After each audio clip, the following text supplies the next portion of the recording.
Olá, sejam todos muito bem-vindos. Começa agora mais um Giro Novo Dia. Eu sou a Márcia Mazei e a gente vai falar sobre aquele assunto que você não gosta, eu também não gosto, mas se faz necessário, que é a entrega da declaração do imposto de renda.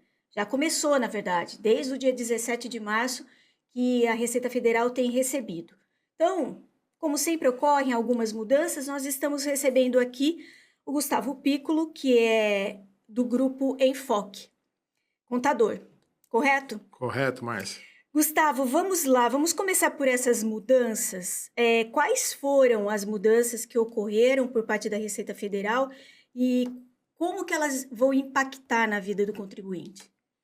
Bom, antes de mais nada, obrigado, Márcia, pelo convite. É um prazer sempre muito grande falar. Como você falou aí com os nossos telespectadores, muitos não gostam. Você, né, acabou de confidencializar que também não gosta, mas eu amo imposto de renda. É uma das coisas que é uma paixão. Faço com bastante tranquilidade e naturalidade, então é uma das coisas que me atrai. O imposto de renda já está aberto. A grande mudança desse ano é a possibilidade da declaração pré-preenchida. A Receita Federal nos últimos anos tem aprimorado muitos controles e as informações sobre a vida financeira dos contribuintes. E a Receita soltou agora, nesse ano, que 80% das informações dos contribuintes já estarão na declaração pré-preenchida. Uma ressalva, falei estarão, é porque a declaração pré-preenchida, a Receita tem orientado que a declaração pré-preenchida estará disponível a partir do dia 1º de abril. Muito embora alguns contribuintes, e eu também já localizei algumas, já tem bastante informação, mas ela ainda está recebendo informações financeiras de N fontes que ela acaba coletando, e ela orienta os contribuintes a puxar a declaração pré-preenchida a partir do dia 1º de abril, na próxima terça-feira. A mudança que ela fez e que do ano passado para cá é o valor dos rendimentos tributáveis. O ano passado era 30 mil e uns quebradinhos, eu não vou me recordar, e esse ano passa a ser 33.888 reais. Quem recebeu acima desse valor em 2024 é obrigado a fazer declaração de imposto de renda. Além disso, quem tem ações, venda de imóveis, patrimônio acima de 800 mil reais, são as regras que já existiam no ano passado e que continuam valendo. Então, quem tem patrimônio acima de 800 mil reais, quem fez aplicações em bolsas, vendeu imóvel, e quando a gente fala imóvel, não é só casa. Se você vendeu um carro que você teve ganho, você é obrigatório fazer o GCAP e também a declaração de imposto de renda. Então, tem algumas regrinhas que, se você entrar, tenho certeza que no canal aqui do Novo Dia vai encontrar as informações. No grupo enfoque.com.br também vai encontrar as informações, assim como no site da própria Receita. Novidades também temos para a restituição. Temos novidades para restituição. A declaração desse ano passa a contar, o ano passado já contava, esse ano mais fortemente, a questão da restituição através do Pix. Então, você pode, através do seu CPF, ser uma chave Pix. E essas pessoas que optarem pelo preenchimento pré-preenchido da Receita Federal e a restituição pelo Pix terão preferência na restituição do imposto de renda. Qual que é a diferença? Você mencionou uma aí, mas qual que é a diferença? É mais vantajoso utilizar a pré-preenchida ou não? Na sua opinião? Para mim tem que ser uma mescla. Eu acho que assim, hoje, quando a gente fala com a maioria dos contribuintes, ele já tem a senha GovBR, porque a senha GovBR hoje se tornou a chave para muitas coisas. Então, a senha GovBR te dá acesso a N coisas, inclusive assinatura de contratos e tudo mais, INSS e assim por diante. E essa assinatura do GovBR também te permite puxar a declaração pré-preenchida. E aí eu acredito muito e entendo muito que você deve puxar essa declaração pré-preenchida, verificar se as informações que lá estão contidas está condizente com os documentos que você recebeu das fontes pagadoras, dos bancos e tudo mais, se reflete a sua realidade. Senão você pode alterar os valores, pode corrigir essas informações. E muitas informações ainda estão faltando, como despesas médicas, despesas com educação, ainda tem algumas coisas a serem complementadas, tá bom? Mas, como eu disse no início, 80% está pronto. Então, seu patrimônio que você declarou o ano passado, quando você puxar a pré-preenchida, já vai estar lá. As informações de instituição bancária, muitas delas já vêm vindo. Alguns bancos, algumas instituições que são um pouco mais morosas para fazer essas informações para o banco, para a Receita, desculpa, acabam não estando na declaração pré-preenchida. Mas puxar a declaração pré-preenchida é uma excelente opção. Vamos esmiuçar um pouco mais a questão das receitas, em especial, da receita, em especial a questão do... Perdi a palavra. Recibo. Oh, meu pai. Refaço, tá? Vamos esmiuçar um pouquinho mais a questão das despesas e aí, mais em especial, a questão do recibo. Vamos lá, essa é uma das coisas que a Receita tem feito ao longo dos anos. Por isso que ela tem hoje 80% das informações já na base de dados dela, que ela vem colocando ao longo dos anos obrigações acessórias para as empresas e para os empresários, que muitas vezes isso vai culminar na declaração de imposto de renda. Então, a partir de 2025, toda a área de saúde, seja dentista, psicólogo, médicos e tudo mais, antigamente, simplesmente você chegava numa consulta médica, você falava, preciso de um recibo, ele pegava aquele recibinho de papelaria, ou então ele tinha já o recibo dele no computador e ele colocava seu nome, seu CPF, assinava e está resolvido o seu recibo. A partir de 2025, todo e qualquer recibo da área de saúde deve ser feito pelo Carnê Leão, que é um programa específico da Receita Federal. Porque a hora que o profissional estiver dando recibo para o contribuinte, a Receita já tá recebendo essa informação, que o médico prestou um serviço e que ele deve recolher o imposto pela prestação de serviço, e o contribuinte que recebeu aquele recibo, no ano que vem, já está na declaração dele o quanto ele gastou com despesas médicas. E aí acaba se fechando, infelizmente, e aqui nós não vamos ser hipócritas, o mercado de comercialização, se é assim que eu posso dizer, que muitos profissionais da área de saúde, quando fecham o ano, olham e falam assim, olha, eu ainda tenho recibo que eu poderia ter dado para algum paciente que acabou não pedindo e tudo mais, e na declaração de imposto de renda acaba negociando isso. Você precisa de recibo, eu tenho recibo para dar e acaba fazendo essa troca. Com essa mudança que a Receita implementou agora em 2025, esse mercado fecha, que a Receita só vai aceitar recibos feitos pelo sistema dela e essa informação no ano que vem já constará na sua declaração pré-preenchida. Então não há de se falar mais em recibo comprado em papelaria, feito pelo profissional da saúde e pelo computador, tem que ser feito pelo sistema. Então isso fica uma dica para que o ano que vem, na declaração de 2026, referente a 2025, você preste atenção no recibo que você está recebendo da área de saúde. Tem que ser feito através do sistema da Receita Federal. Quais são os erros mais comuns que o contribuinte acaba cometendo e que o coloca na malha fina? O que mais acontece é esquecimento de informações.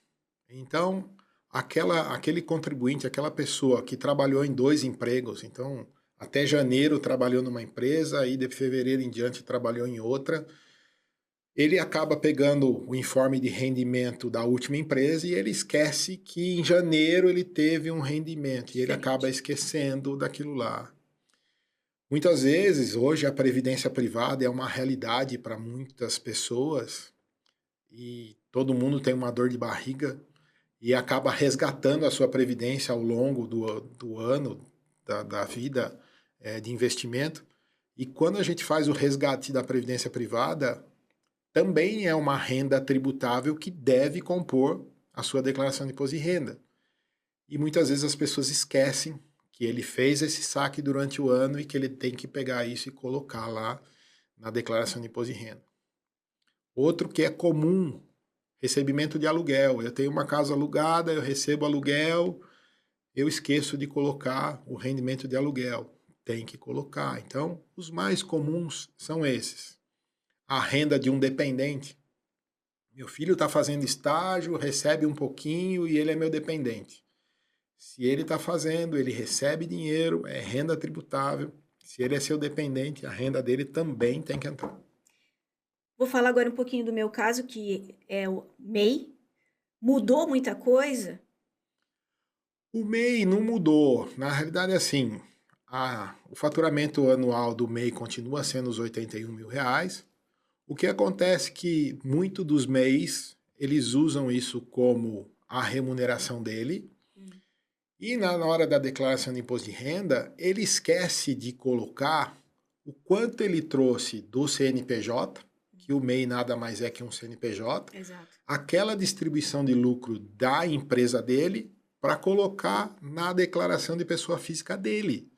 Então, são duas instituições distintas. A pessoa jurídica do MEI e a pessoa física do empresário. São duas declarações. Duas declarações. O MEI, declaração normal, não há de se falar nesse momento, e a declaração de imposto de renda do microempresário individual.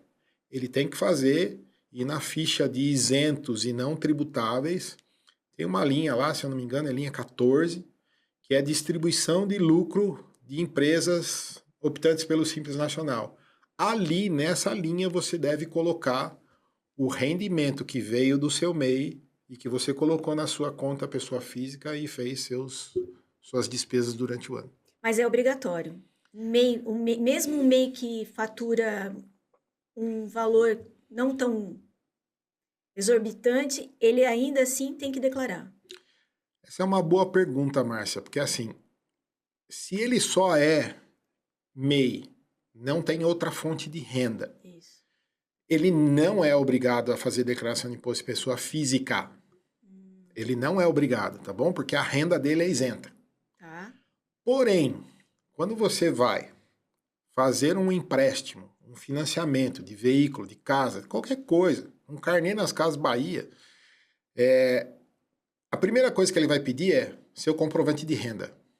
E o seu comprovante de renda, empresário MEI, é a declaração de imposto de renda pessoa física. Então eu sempre oriento a fazer a declaração de imposto de renda pessoa física, porque quando você for fazer um financiamento, um empréstimo, seja lá o que for, está aqui meu comprovante de renda, a minha declaração de imposto de renda do último ano. Eu costumo dizer que declaração do imposto de renda é melhor prevenir do que remediar para você também lá na frente não ter uma consequência ruim. Por falar nisso, quem perde o prazo acontece o quê? Como você falou, melhor prevenir do que remediar, por isso que eu oriento a fazer. Então, quem perdeu o prazo da declaração está sujeito a uma multa de R$ 165,74 e o prazo vai até o dia 30 de maio. Então, se você perder esse prazo, você está sujeito a, no mínimo, essa multa de R$ 165,74 ou 20% do imposto de renda a pagar. Então, imagine um contribuinte que vai ter lá R$ 1.000 de imposto de renda a pagar. 20% é R$ 200. Então, tem que tomar cuidado com o prazo. E aqui também fica mais uma dica.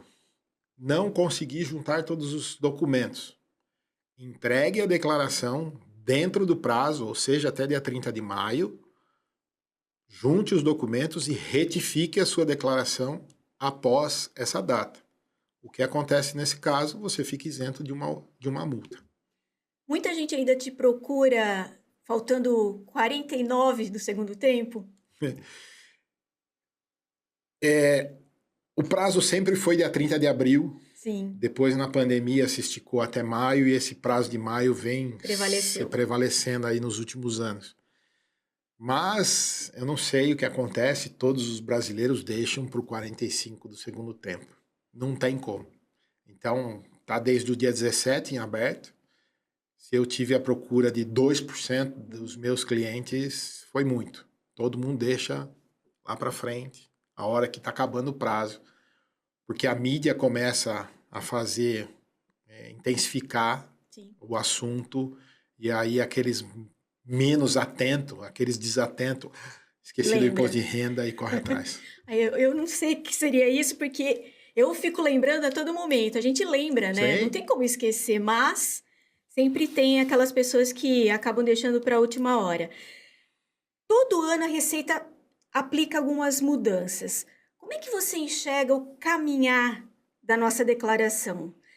Está caminhando para um movimento que dá a sensação, eu que sou leiga, de que o cerco está se fechando. Porque cada vez mais a gente tem que declarar absolutamente tudo. É isso mesmo? O fisco, de uma maneira geral, ele tem uma sede de arrecadação muito grande, porque os custos são muito grandes. Um pouquinho diferente do que a gente faz na nossa vida, né?